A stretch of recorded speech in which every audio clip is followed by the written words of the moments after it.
Welcome to the Borderless Podcast, your guide to traveling, investing, and living beyond borders, where we talk about living the life that you want to live, where you want to live it. What's up, everybody? Welcome to another Borderless Podcast. This is James Guzman, and I will tell you, I'm not feeling great right now. I have a little bit of a cough, and it's also late. I've been working all day, but, I'm here. I got to finish this podcast off, so I'm here for you guys, and wanted to intro this great interview that I had. This next podcast, I think you guys are really going to enjoy it, and we have a special offer for you from the guest.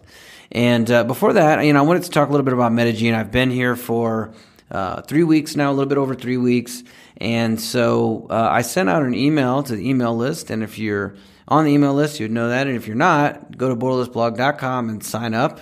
Go do it. And that way you'll get all types of updates and stuff like that.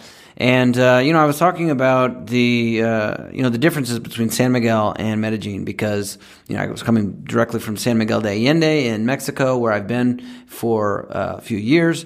And so I could directly see the differences between the two Latin American cities. Now, one thing a lot of people always think about is the cost of living. The cost of living, I would say, is very similar to San Miguel and Medellin are pretty similar. Although, this is a big city. So normally big cities are more expensive. You can get rent here. I've found to be very cheap in Medellin. Comparatively to other cities, you can get some really great apartments, and they have a lot of high rises and stuff. So you can get places with great views for inexpensive prices.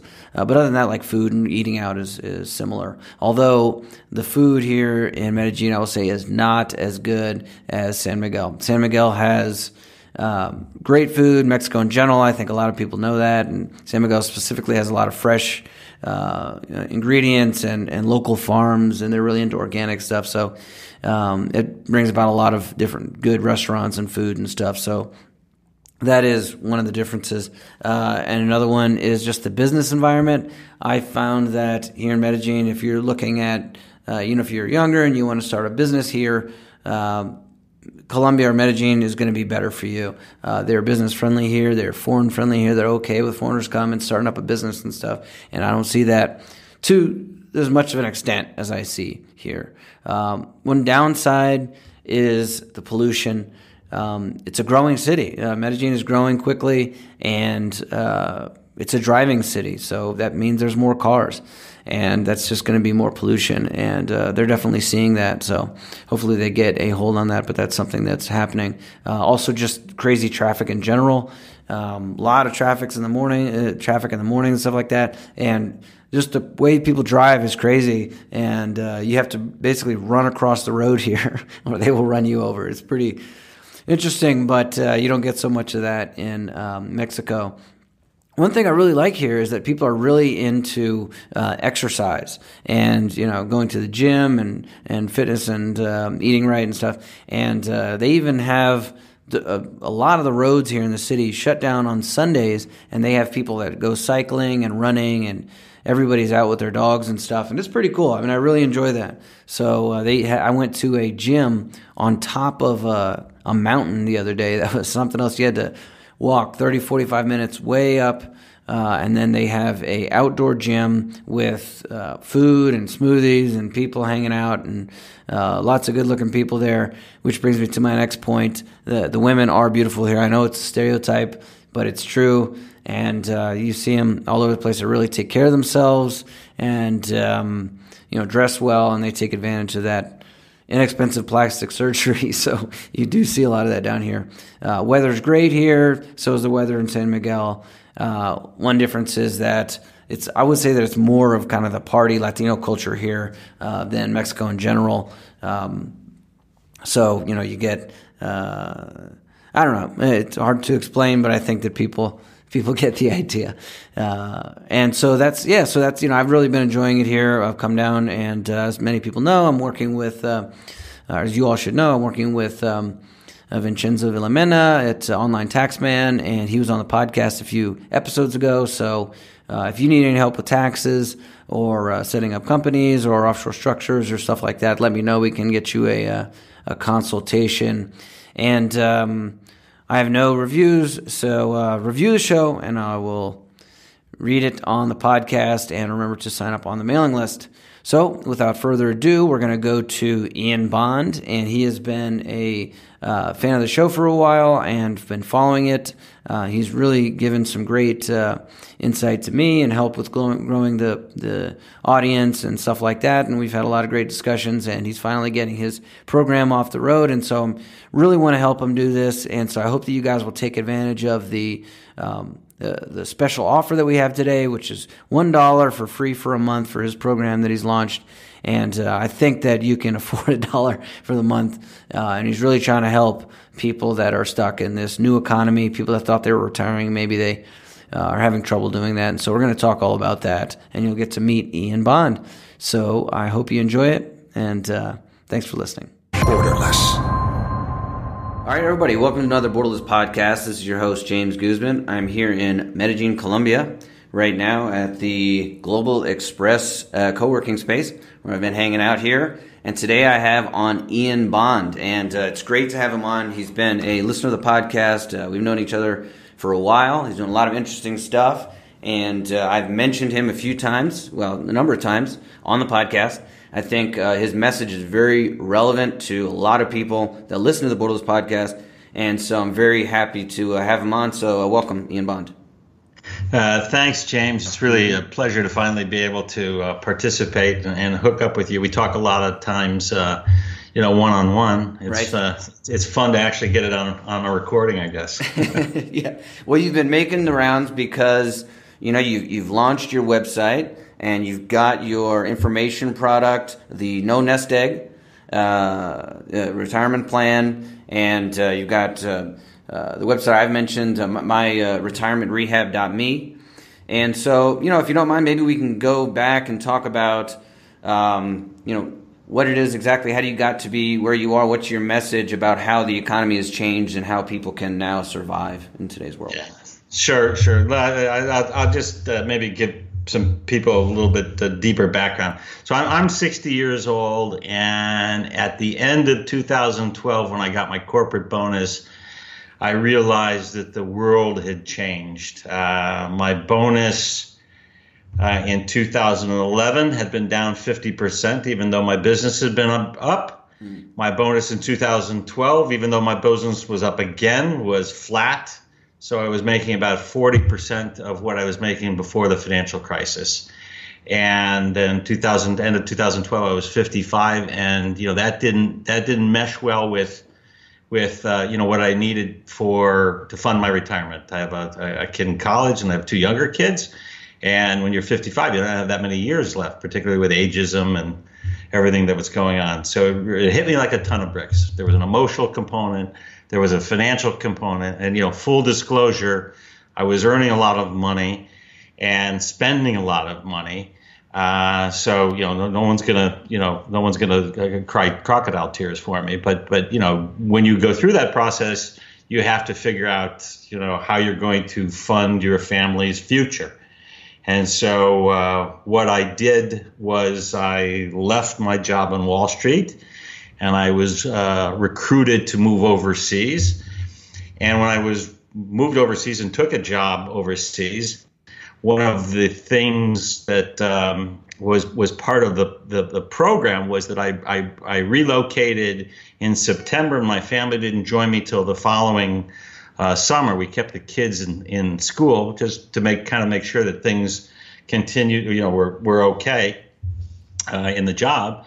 And I immersed myself into all things e-commerce. And I enrolled in a bunch of courses, and I read a bunch of books, and I networked with a whole bunch of people. And I had kind of already come to the conclusion that the new economy, which I was seeing, just disrupt industries, was the place where my future was going to be. And so I focused on that.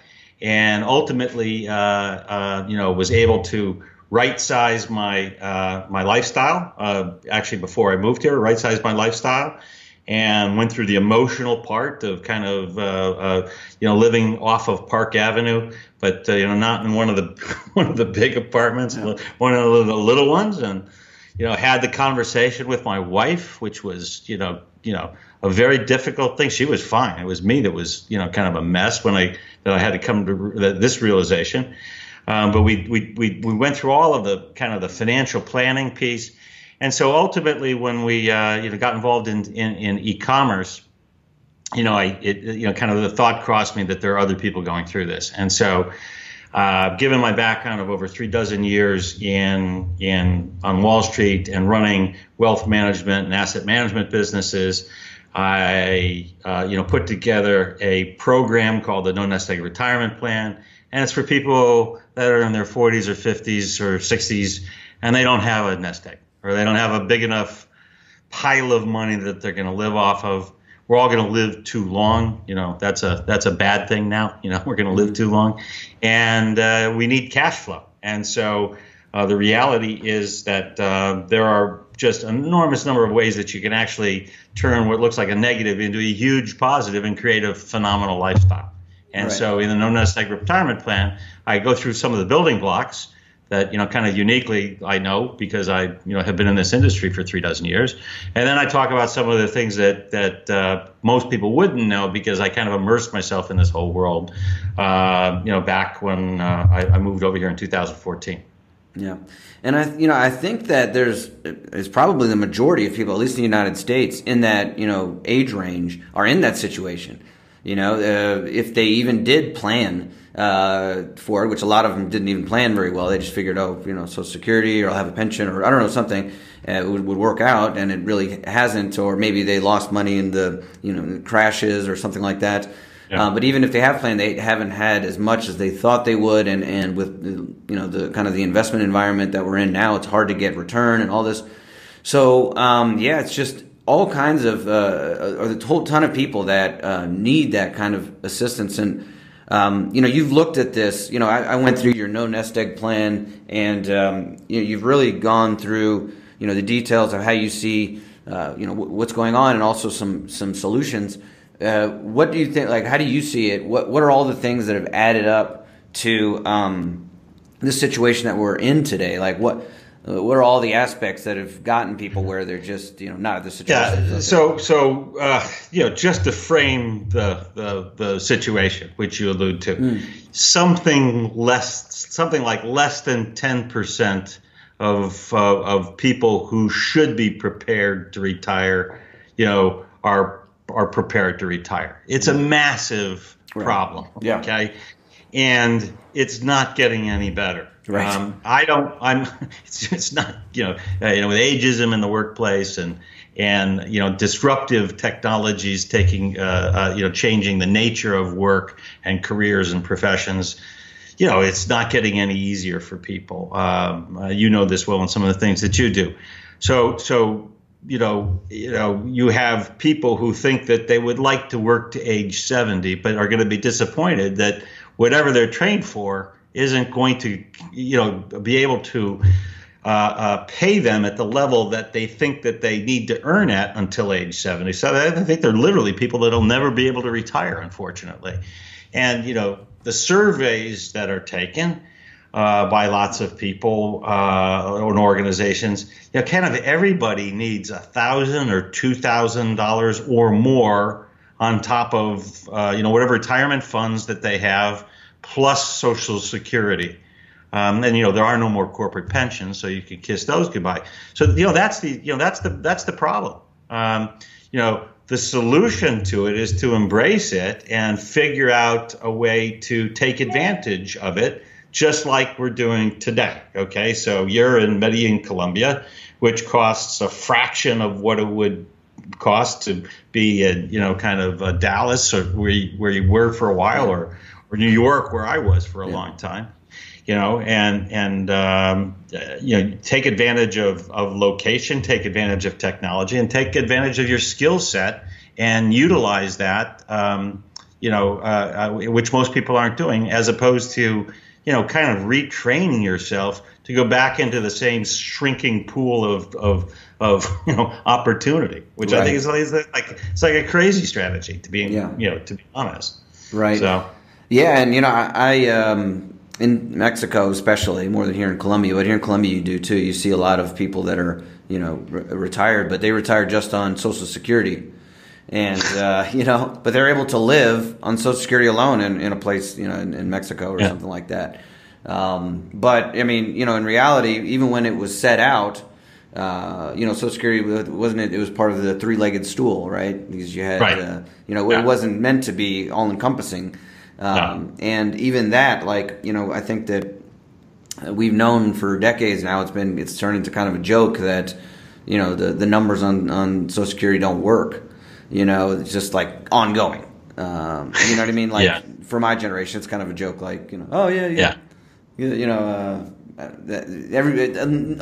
lot of people, I would say, my age, don't expect to receive Social Security, at least in the same way that it's given now. Right. I think. So I would say this. I'm only a couple of years away from being eligible for Social Security, and so I think I have got a high likelihood that I might get a check. Right. It'll all depend on how upset your generation gets. Right. And what your generation is going to say on funding this going forward. The demographics are such that the baby boomers are so huge compared to the millennials, okay, right, that it's kind of hard to do that. And then, Washington has, and I'm not a political person, but, we all know politicians really have no spine to take on a hard problem, right? So the easiest thing to do is to keep it going and kind of kick the can down the road. But, the three-legged stool was, your savings. It was your corporate pension, and then there was some small amount that was going to come from the government. Well, the first two people are zeroed out on, and I'm a big Robert Kiyosaki fan. Okay, and if you go back in time and look at when he wrote and launched Rich Dad Poor Dad, which was in the late '90s, it was right after a book came out called The Millionaire Next Door, and the Millionaire Next Door was all about the fact that you could have been a normal Joe, lived modestly, and your home and your IRA made you a millionaire. Well, you know what? The dot-com crisis and the great financial crisis and what's going on in technology has changed all that. So, I don't really have to the funny thing is I don't really have to, explain this in, too graphic detail to most people. Most people get the joke. The bulk of the people that subscribe to myretirementrehab.me are in their 40s. So, that's kind of the encouraging thing. People are thinking about it ahead of time. And there's an amazing number of women. There's actually more women than men. Wow. I don't know if men think that they got it figured and women are more worried. Okay. Yeah, that's what I was going to say. I'm not sure, but women are it's a slight advantage in favor of women. Right. But people get it. And we talk about everything from kind of the financial planning aspects, no nest egg retirement plan, to what I call the non-traditional approaches, as well as the kind of the emotional things that I mentioned, like talking to your spouse or your kids or your significant your others, partners, whatever. Yeah. And and so I think that's the value of it. The other thing that I wanted to mention is that the original vision was to kind of create a course. You've seen the material is 4.5 hours long. But I think that the model of launching courses and charging people $1,000 or $2,000 for a course, I think that wasn't what I wanted. So what we've created is a community. Yeah. So it's a community where you pay a monthly fee. You use it as long as it's good to you, good for you, and we keep adding content to it. And then if you decide to exit, you can exit. And I know from being overseas and not having access to kind of specialized area of interest, I participate probably in a half a dozen forums, and I love them. And you get notifications, like I remember the old Borderless forum. Yeah. You get notifications when somebody updates a topic, and I have places, particularly with regard to e-commerce, where if I have a question, that's a go-to place for me to find information. Yeah. And it's invaluable. Yeah. And So to me, that's the right model. And then you start to network. And you and I met, and I thought Taylor Pearson would be a great guest for you. You had Taylor Pearson on the podcast. Back it was a while ago, huh? Yeah, I know. It was after the end of Jobs, Yeah.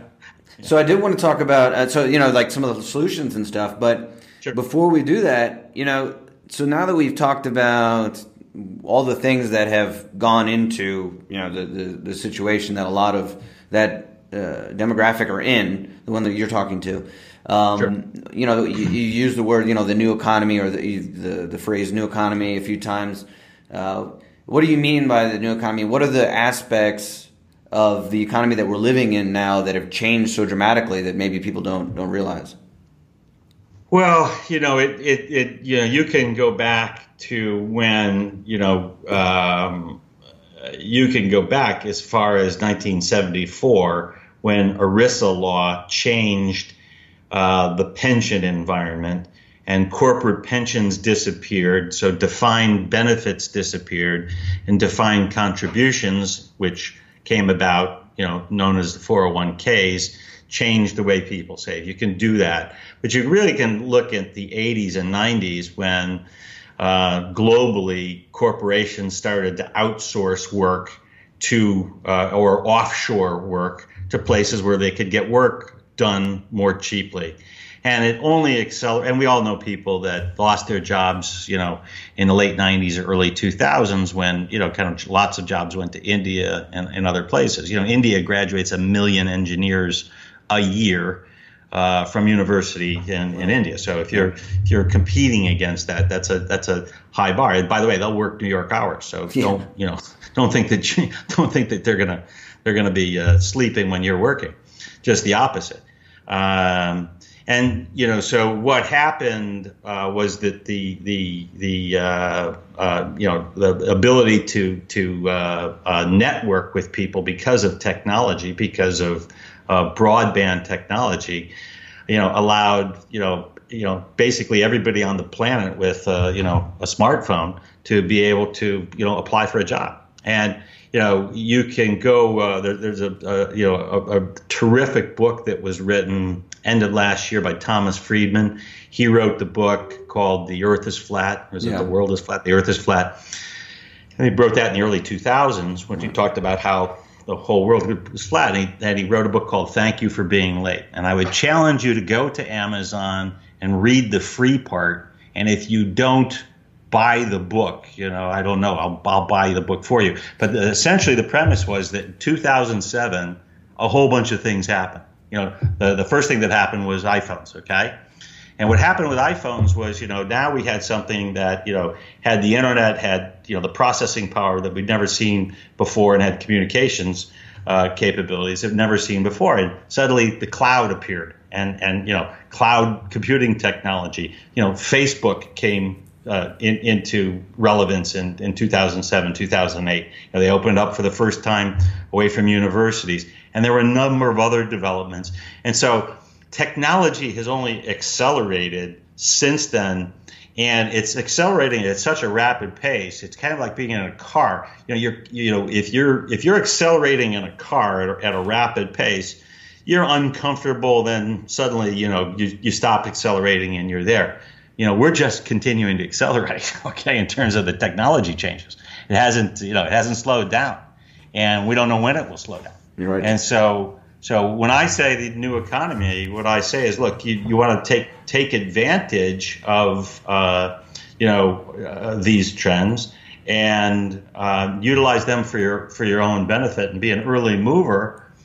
Be educated. I'm not a tech person by any stretch of the imagination. I'm a corporate executive. I have a skill set and strategy. I've run and built and run wealth management and asset management businesses on 4 different continents. So I am comfortable, kind of in different parts of the world.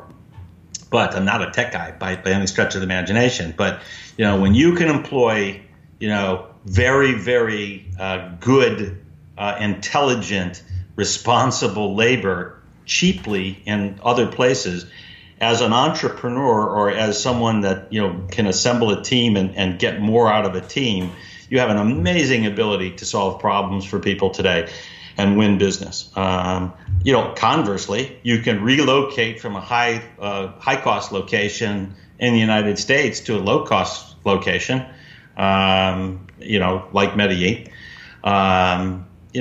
and save an enormous amount of money, and earn dollars and spend pesos, or spend whatever the local currency is. Right. So there's just amazing number of opportunities out there today. Right. I mentioned we ultimately got involved in physical goods e-commerce, which I think is a great. I think is the best model for most people if they're going to get involved in e-commerce. There are lots of different business models. I think physical goods are intuitive. We originally got involved in that, because we kind of, we think we understand it. You can do that, kind of from any place on the planet. Right. So yes, basically what you're saying is, that the technology is worked against a lot of people, in some ways as far as their career goes. But you're saying you can utilize that, use that technology to, just kind of pivot and do in your career and, benefit from that. And it's, So in the course and in my sales page, in my writing, I transitioned from the victim to the victor. Okay. Right. And that was it. I was walking around thinking I was going to earn, lots of money for the rest of my life. Oh, woe is me, living just off Park Avenue in New York, right? 6-figure executive.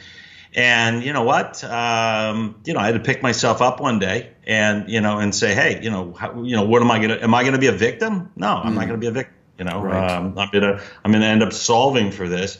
Working inside a big corporation, you can see this going on. Okay. So it shouldn't be, that you need some kind of a memo to understand how companies are squeezing costs out of the cost structure, right? And how companies are offshoring and outsourcing business that they don't want.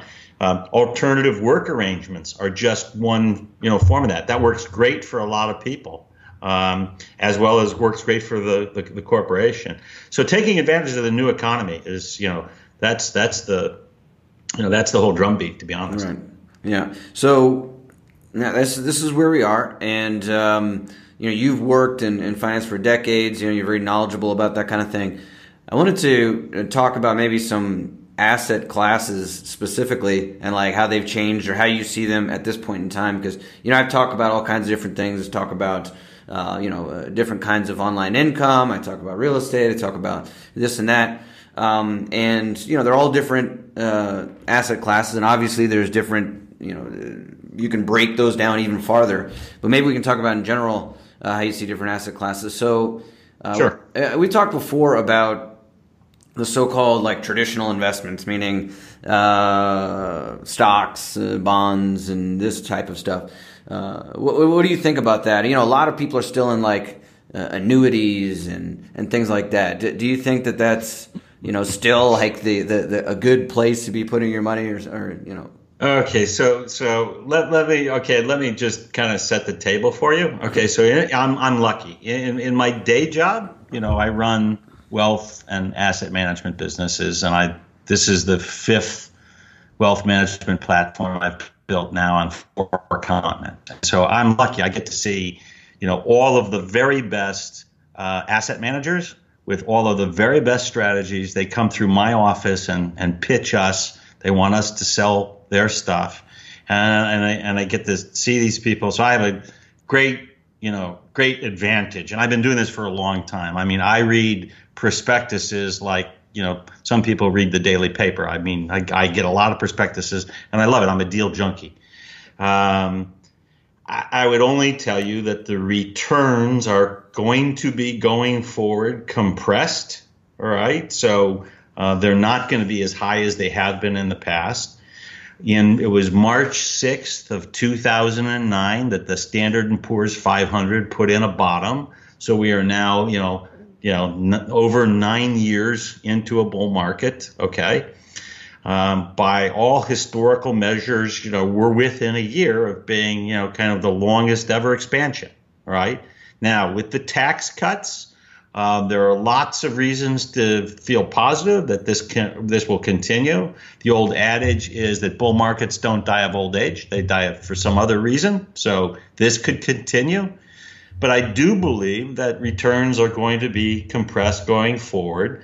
I think the new economy compresses returns for some people, and I think it leverages returns for other people. The days when a guy like you could control numerous pieces of real estate with small amounts of money and make money through Airbnb, that didn't exist 5 years ago, right?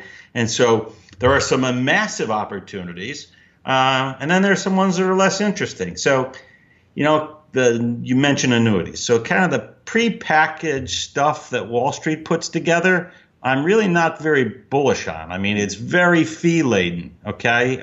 Right. All you have to do is go through the prospectuses and you see the conflicts of interest. Mm-hmm.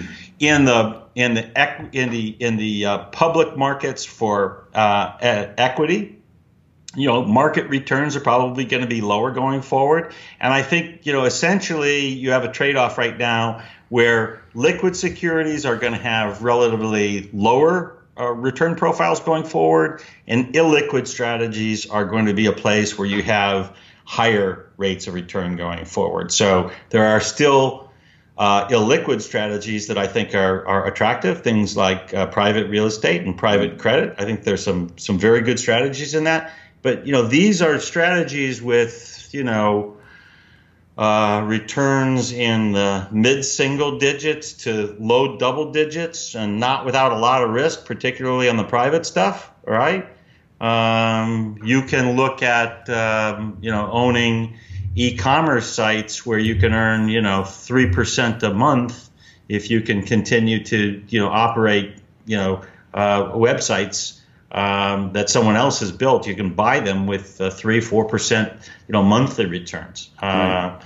And in my view, e-commerce, which is now something like 7.5%, 8-9% of total retail sales and growing at 15%, it's only going to grow from here. So I'm very bullish, very, very bullish on the e-commerce piece. Right.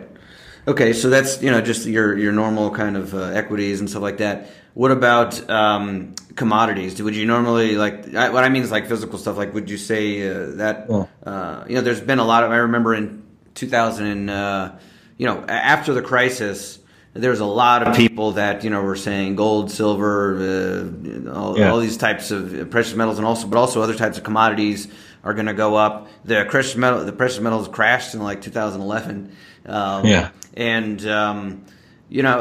all those types. What do you think about the commodity markets? Kind of, is that something that people should be considering, or is that too? Yeah, I mean, look, commodities so for a wealthy family, we deal with very wealthy families. Commodities for a very wealthy family is never going to constitute more than 10% of their asset allocation. So I can't tell you I spend a huge amount of time thinking about commodities. To be honest with you. Right. And, generally what we do is find managers that really look hard at that, so, particularly, right now there's a lot of talk about, kind of alternative energy and the commodities that are required, for battery technologies and things like that. So, there's issues around that. With regards to gold and silver, I've owned gold as a hedge against Armageddon. Right. Because unfortunately, I don't own enough gold that if there was Armageddon, I would be okay. But if something goes really crazy, gold does really well. I'm not never been somebody that could do an analysis around gold.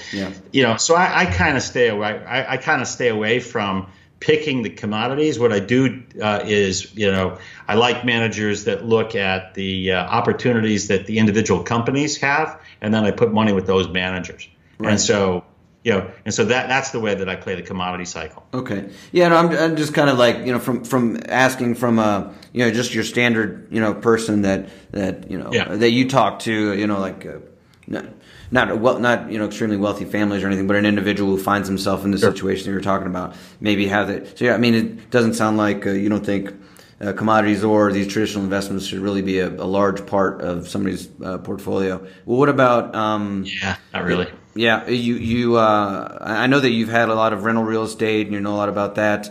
What do you think about that? As for just kind of your average person, do you think that that's something they should be getting into? Yeah. Look, I mean, at one point I owned 50 rental properties, and I felt like they owned me. I didn't own them. Yeah. So, I never got to the point where I could figure the scale thing out. But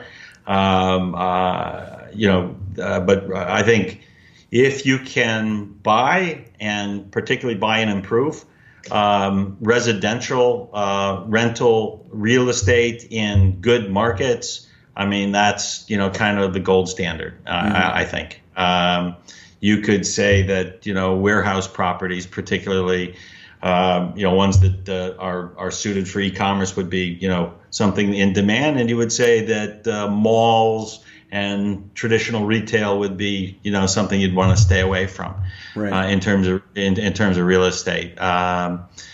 There are, when you look at things globally, there's a way to diversify globally, and if you're smart enough to be able to do that's great. The problem there is getting scale and not having to manage it yourself. That's kind of the issue. Right. The people that are contacting me mostly have owned real estate, and they've, the easy money's been made. Look, there was a lot of money that was made back, when the banks were bailing out of bad loans, and where people were being forced to sell because they had, loaded up on too much real estate. So I think the easy money's been made, to be honest. Real estate is something that I'm kind of building a war chest for the next cycle. Right. I'm not putting money to work today, but I am thinking that I'd like to load up on that. The next time there's a cycle. When that cycle will be, I don't know. And I'm not a doomsday guy. But as I said, we're kind of long in the tooth in terms of the traditional numbers around economic recoveries. Don't know what'll happen. Things feel fine to me right now. The economy's growing. Consumer feels great. Read an article the other day that people really aren't spending their tax savings, their tax cut, and that's actually, I think, quite a positive. Mm-hmm. So that's a good thing. But doesn't feel like this current growth in the economy is going to end. This is March of 2000, almost April of 2018. It doesn't feel like, to me, this is going to end real quickly. So it looks to me like it can keep going for a while. As long as the economy continues to be good, consumer spending should hold up fine, and we should have a decent market for all of the traditional investments. Yeah. Okay. And so you mentioned e-commerce. You said that you like e-commerce. Maybe we can talk a little bit more about that. Maybe people don't understand exactly what that entails, or what that means. I'm surprised a lot of people don't. When I mention e-commerce, they don't really know what that is. But it's a huge thing. I'm reading this book. Anyways, it's this one right here. 6 Billion Shoppers, and it was like. Oh, really? I got to get that one. Yeah, it's by the. It was the vice president of Alibaba, and he's talking about e-commerce and how it's expanding into a lot of new things. So this is a huge thing going on, and so you're encouraging people to learn about it, try to get involved in it somehow. For someone that has no idea to wrap their head around, like, how in the world would I get involved in that? Like, what do you mean by e-commerce? What's going on there, and how can somebody even get started? All right, let me step back, if I can, just one step back before I answer your question. Kind of what we talk about in the No Nest Egg retirement plan is figuring out how to develop, another source of income. And for most people, that typically starts with consulting, coaching, or freelancing. leveraging some skill that they have in their profession, that is innate to them, leveraging that and in the new economy and doing it over Skype or doing it online or doing it some way, but diversifying away from the paycheck, if you will, because none of us can control kind of what the corporation's going to do. So that's the first thing. Now, when I started to kind of look at the investment piece of the new economy, what's going on is that there are websites that are generating income, and there is a market for these websites, and they're being bought and sold. And this is an emerging asset class where the information is very difficult to get your hands on. It's certainly not exchange traded or it's not like there's an efficient market. There's no institutional money. So that means that it's, relatively undiscovered. And so if you are someone that can actually do the analysis, it reminds me of the early 80s when you could do that in the public equity market. And so, you have an enormous opportunity now to invest in established websites that generate income and take advantage of the new economy at unprecedented multiples. Let me give you an example. Right now, if you were to purchase a smallish physical goods e-commerce site, it might trade at 30 times monthly profit. So 30 times monthly profit. You put that in relative to the Standard & Poor's 500, that trades at 18 or 19 or 20 times annual profit. Now, there's a big difference between, kind of the Standard & Poor's 500 and, smallish e-commerce sites. But if you were looking at an e-commerce site relative to a private business, a Subway franchise or some kind of a franchise, would you really want to plunk down a couple of $100,000 for a physical franchise in some city, which may only be good as long as the demographics in that place are good with a whole management structure on top of you at the franchisor level? Or would you rather have more control and have better going in yields and much lower risk, kind of from the amount of money you put up on an e-commerce site? The approach I took, James, was I have been 150% convicted that I was totally right on things and lost all my money. So I took what I call the venture capital approach, which is take a small amount of money and make a bet on something and see how it plays out and you get educated and then do that many times. And most venture capital or private equity funds will do okay on 10 investments. They'll do okay on 6 or 7. They'll lose all their money on one, and 1 or 2 of them will create the returns for the entire fund. All right. And that was the approach I took. I, had, an amount of money, and I was literally, willing to go ahead and, put a bunch of money out there and see if I could, make it work. And I knew that I wouldn't do so well on a whole bunch of things. We got quite lucky.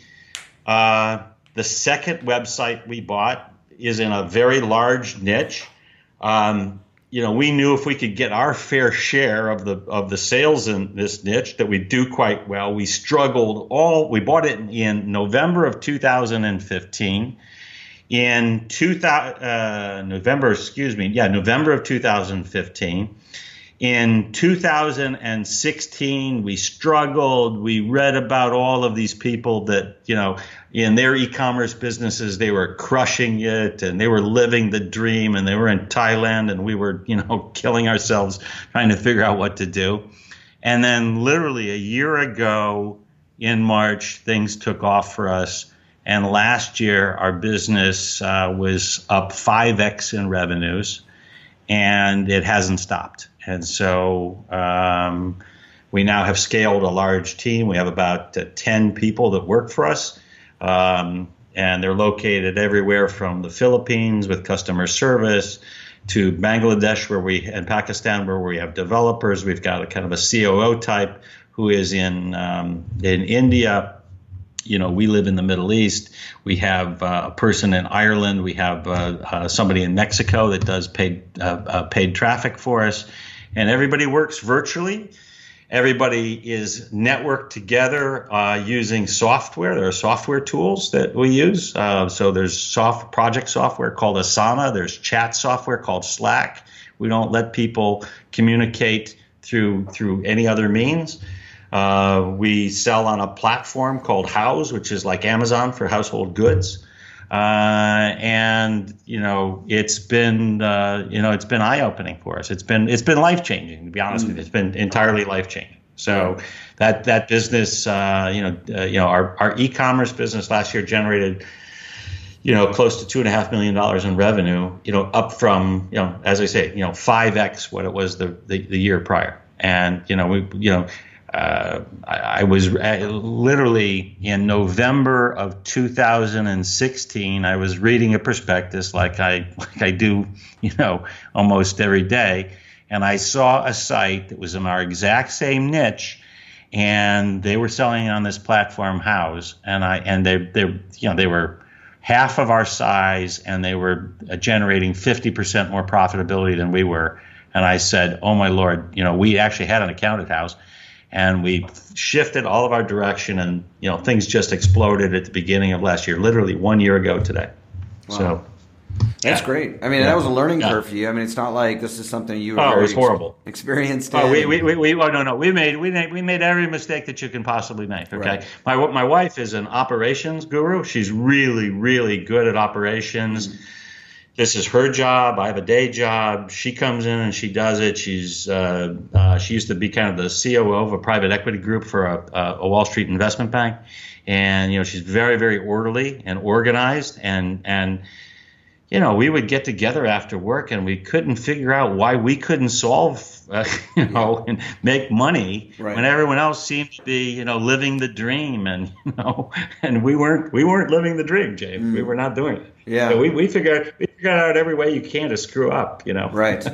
But you figured it out. That's great. And I know that, what you did and what you recommend people, because there's another, way that you can go about with e-commerce. You can try to start your own e-commerce website. Yes. But you usually recommend that people, buy them. What would you recommend that to everybody, or what's the reason that you recommend that? I think, look, there's it's a very easy equation. There's two very easy equations. 90% of the businesses fail in the first 5 years. That's, true for e-commerce or physical businesses, number one. Number two, the question is, do you have more time or money?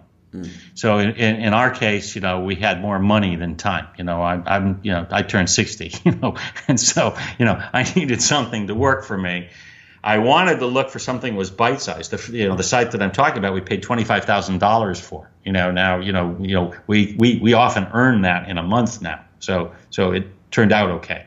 But I'm not telling you about the 6 or 7 that didn't turn out well at all. Okay, one that lost all our money, that was $25,000. Okay, so but we were prepared for that. It was part of the kind of the mentality that went into this, where I had been a lifelong investor in the equity markets and been entirely convicted and incredibly wrong before. So risk management's a big thing. But that was the philosophy. Was to buy producing websites that had already proven that there's an audience. They had proved they've got good suppliers. The margins are good. And this resonates really well with people in their 40s and people in their 50s. They're not going to sit around and invent the next great gadget. They want to see something that's already proven itself. And, so that resonates really well. I'm working with a fellow that joined the email list last October. I prompted people in December to join a course that I recommend, because I think you have to get the foundational understanding on what drives value in e-commerce sites. And I had a conversation with him, and I'm 11 hours ahead of him. And he wrote me an email as I was asleep saying, look, I just don't think I have the time. This was like an hour after I went to bed. I don't think I have the time, but it was great talking to you. An hour and a half later, he said, I bought the course. Okay, this was in December. I woke up in the morning, I read the first email, then I read the second email.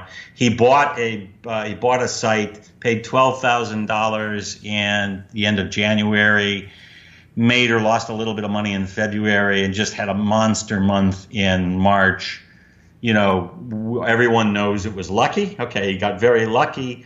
But, he couldn't be more happy that he's in the game and he's trying and he's learning. And, he said to me, he's the guy that owns a bunch of real estate. And he says, this is his future. I mean, he sees this ability to, fall asleep at night and have people send in orders as being, kind of really cool, Yeah. Which I can tell you it is. Okay? Right. Well, I mean, I think. I wake up in the morning, and I look over at my iPad and I look at the dashboard for our e-commerce site, and I see, we sold $12,000 or $15,000 worth of stuff, while the team in the Philippines was working, and I wake up in the morning and I see our Dropbox being adjusted by the guy in India because he's an hour and a half or 2 hours ahead of us, and it's wonderful. I can only tell you, it's great. Sure, and I don't think that anybody can argue that against things going this way. I mean, everybody, even, I don't know if some people might think that it's kind of saturated, the e-commerce, but there are, tons, I think millions of people coming on the internet every year, you know what I mean? And this is really expanding, as we can see with like Amazon's growth and stuff like that. I mean, there's different types of those stores in different countries that are all booming. A lot of people are just becoming accustomed to buying and using buying stuff online, or using these apps or the different online shopping platforms and things like that. So I think that it's something. I just wrote a piece for the blog called "My Wife's $2 million IKEA Desk," which is the desk behind me here. All right. And physical goods e-commerce is about $5 trillion. Physical goods commerce in the United States is about a $5 trillion market. It's about 7.5% to 9% e-commerce, and it's growing at 15 to 20% a year. And to your point, I don't know anyone who's going back and going to stores more often as opposed to using their phone more often. Right. We own a site that sells baby stuff, okay? Right? And 65% of the orders are women between the ages of 25 and 34 ordering off their iPhones and their Android phones. They're going to places like Target, which is a wonderful store, but oftentimes you get there and you shop for something and it's a mess. Okay, they know what they want, then they walk out of the store and they order from us because they can get the entire collection with free shipping. Go figure. Yeah, don't have to carry it at home and don't have to hunt around a bunch of disorder. So. Right. Yeah. So, and I think that there's, you mentioned some of the other benefits. I mean, it's very easy for that type of business. It's very easy to, outsource and have people that are not necessarily working for you that can help you. Even if you're not tech savvy like yourself, they can help you optimize your website. They can help you with, advertise marketing, online marketing, social media marketing, or whatever that you want to do. I think there are also some tax planning advantages, and also just being able to strategically, set up the jurisdictions where you operate, things like that. It's just not available for brick and mortar type of businesses.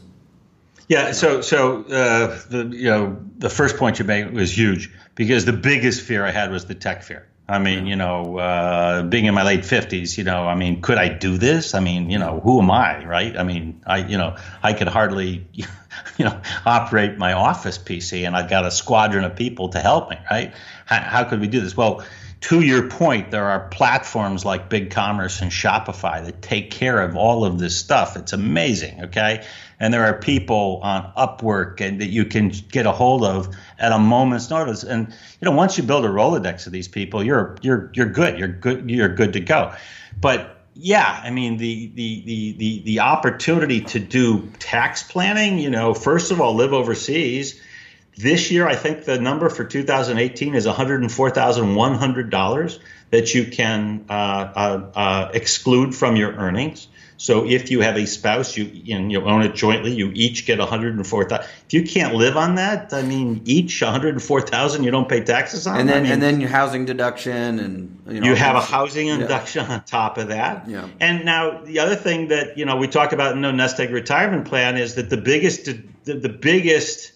expense that most people have is their housing expense, right? So, New York City, where I lived, in numbeo.com, I have open on tab on my browser every day. I look at it every day. I'm kind of a maniac. The benchmark for 100 is New York City, right? And the number for New York City currently is $7,500 a month to live there. You can argue if you'd spend more or less, but that's the number. And they compare that to other cities, right? Well, I used to live in Miami. And, then you can save money. In Miami, you can live on $5,600, okay, as opposed to $7,500. So you could save money if you left New York and moved to Miami. The number for Lisbon, Portugal is $2,600. Now, this is not Mexico. This is not a developing country, okay? Right. And I love Mexico, don't get me wrong, okay? But this is Western Europe, right? All right? And it's half of Miami, a third of New York. So if you are running a business that doesn't require you to put a key in the lock, like you said in a co-working station in Medellin, Colombia, right. It's an enormous advantage, okay? I have a kid in college who, I think when she's done, she'll probably travel internationally. And I have two young kids that are in elementary and secondary, middle school here. And, the ability to grow, have them grow up overseas and the cultural aspects of it, it's wonderful. It's really terrific. So, but I know the Borderless crowd doesn't need to be convinced of that. Right. But, let's do talk about that because we haven't talked about that yet. Another part of the strategy you talk to people about is, lowering their expenses by, considering moving to inexpensive places or things like that. So I think one of the tabs here, you've got Live Abroad, Living Abroad resource guide. So, you've lived all over the world. What do you see now as maybe some places that, people might want to consider? Okay. I can give you a somewhat dated view of some places. I've done business since the early 80s in North and South America. So I spend an enormous amount of time in all of the cities in South and Central America. Okay. And I love those places. My wife is Brazilian. So, I know Brazil. I know Argentina, I know Chile, I know Colombia, I know Mexico. I've been to Ecuador. I was there during the crisis back in the day in the early 2000s. And I love that part of the world. A culturally great place to live. The difference between what's going on in Central and South America and what's going on in Asia, where I spend more time now, is that the demographics, the demographic growth in Asia, the family formation in Asia, the adoption of technology, the way the economies are run, they're just sprinting way ahead. Okay, it's just amazing what's going on in Asia. And if you haven't been to Kuala Lumpur, if you haven't been to Bangkok, if you haven't been to Ho Chi Minh City or China or Hong Kong, you really need to go. It's just an eye opener. And so. Or the Middle East. The demographics kind of bail out everything. We talk about the e-commerce.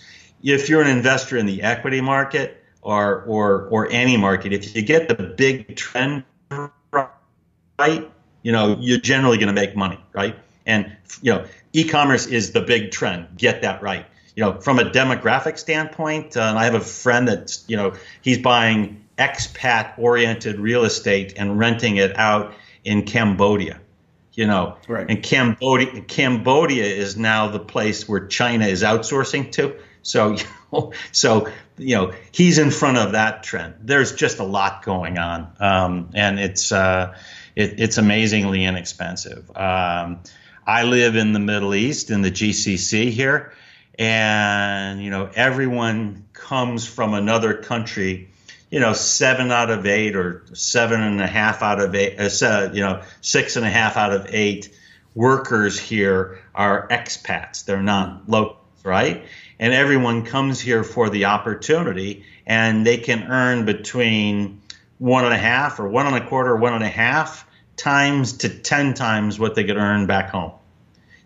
So no one wants to go back home. Wow. Okay, no one wants to go to the country of their passport. They're literally, people are supporting families of 5, 10, 20 people with their earnings here. Whether they're from Nepal or Bangladesh or Pakistan or the Philippines. Okay, it's amazing, and so you have this, and then that wealth multiplies when it gets in country.